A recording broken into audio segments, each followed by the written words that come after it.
俄罗斯海军即将迎来一艘升级大改后的核动力主力舰——纳西莫夫海军上将号，能否挽救俄海军水面舰艇部队近些年来的颓势？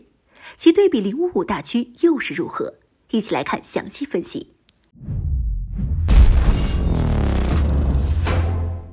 Hello， 各位老铁们，大家好，欢迎收看本期迷彩虎，我是虎妞。根据俄罗斯塔斯社的消息，经过数年改进的俄罗斯海军基洛夫级核动力战列巡洋舰的3号舰纳西莫夫海军上将号导弹巡洋舰已经完成了升级，即将重新列装俄罗斯海军。俄媒对此的评价是全球最强战舰归来。基洛夫级核动力巡洋舰是2战后苏联除去航母以外建造的吨位最大的战斗舰艇，满载排水量 2.6 万吨，舰长250米。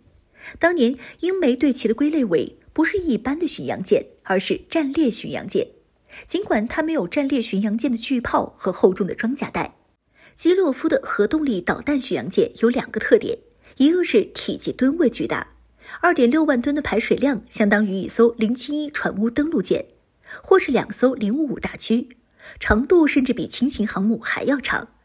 第二就是得益于其巨大的吨位和体积，基洛夫级携带的武器数量可谓惊人。早期的基洛夫拥有4种不同型号的水发单元188个，比055都要多76个，可以携带192发道尔近程防空导弹，96发 S300 远程导弹的舰载版，20发 P700 花岗岩反舰导弹，以及40发壁虎近程防空导弹，累计携带的导弹总数350余发，可谓是货真价实的武库舰。但是苏联解体后，俄罗斯海军面临严重军费困难的问题。基洛夫级巡洋舰缺衣少食，有时甚至缺少基本的维护，因为时常出现的故障，4艘基洛夫只有2艘可以出动。更严重的问题是，随着军事技术的快速发展，基洛夫级的电子设备和雷达系统已经严重落后，和世界当前的先进导弹驱逐舰仍有不小的差距。俄罗斯海军显然是意识到了这一点，而且随着北约对俄罗斯步步紧逼的情况下，俄罗斯海军不得不加快基洛夫级导弹巡洋舰的升级速度，以求尽快使其重回现役，增强俄海军整体实力来对抗北约。从2015年开始，俄罗斯海军拿出有限的资源，开始为基洛夫级3号舰纳西莫夫海军上将级导弹巡洋舰进行升级改装。根据俄媒的披露，经过5到6年的漫长改装后，纳西莫夫海军上将号导弹巡洋舰的老式电子设备和其他过时的设备已经全部拆除，同时安装了新型的指挥和电子系统。武器方面是改装最重要的内容，远程空对空导弹换装成了96发 S400 防空导弹和新型的 SA8 防空导弹，重头戏是进攻性武器。预计阿西莫夫海军上将号将接收174个垂发单元，80个用于反舰，94个用于防空。相比前型基洛夫级，阿西莫夫海军上将号导弹巡洋舰可以搭载80发锆玛瑙远程反舰巡航导弹或锆石高超音速导弹。俄媒认为，改装过后的阿西莫夫海军上将号将成为全球范围内的最强战舰。那么，经过改进的阿西莫夫海军上将号能否和此前美媒宣称的世界最强战舰055大驱一较高下？新老2舰谁是王者呢？要虎妞来分析的话，这2舰的实际性能差距还是相当大的。基洛夫级就是明显的冷战思维产物，过分强调舰艇的单一性能，忽略当前海军的协同作战体系，难以应对现代海军作战。举个例子，如果是055和纳西莫夫海军上将号进行单舰对决，055凭借优秀的双波段有源相控阵雷达和极佳的隐身能力，可以率先发现纳西莫夫海军上将号，并对其进行远程打击。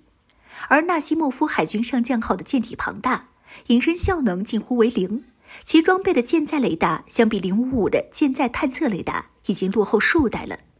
055远距离可以探测到纳西莫夫，而纳西莫夫的雷达性能落后，不能有效探测055的具体位置。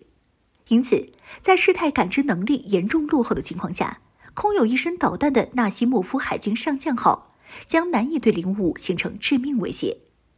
对于055来说，便可采用高超音速导弹加超音速巡航反舰导弹的打击方式，对纳西莫夫海军上将号发起隐蔽打击。由于雷达性能的限制，纳西莫夫海军上将号对于掠海低空飞行的超音速反舰导弹和高超音速导弹的拦截效能，甚至不如052CD 驱逐舰，更别提拦截055的反舰导弹了。因此，如果是单舰对单舰，别看纳西莫夫海军上将号体型巨大，导弹众多，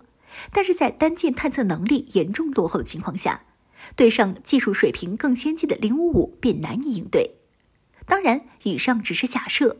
现代海军作战绝不是单打独斗，而是通过水面舰艇、无人机、卫星等作战单位协同作战。如此一来，纳西莫夫海军上将号便可以凭借其他单位的情报数据支持，用满载的数百发导弹为己方舰队撑起一座巨大的防空网，或者充当舰队的远程反舰打击力量。从这个角度上看，纳西莫夫海军上将号拥有最强的单舰能力，还真是没得说。但是这种大刀阔斧改装的舰艇，俄罗斯海军目前就只有1艘，没钱也不可能有资源再造第2艘。这种单一武库舰的发展难以持续，将来还是得看中国的055万吨大驱，这型军舰才是未来海军的发展方向。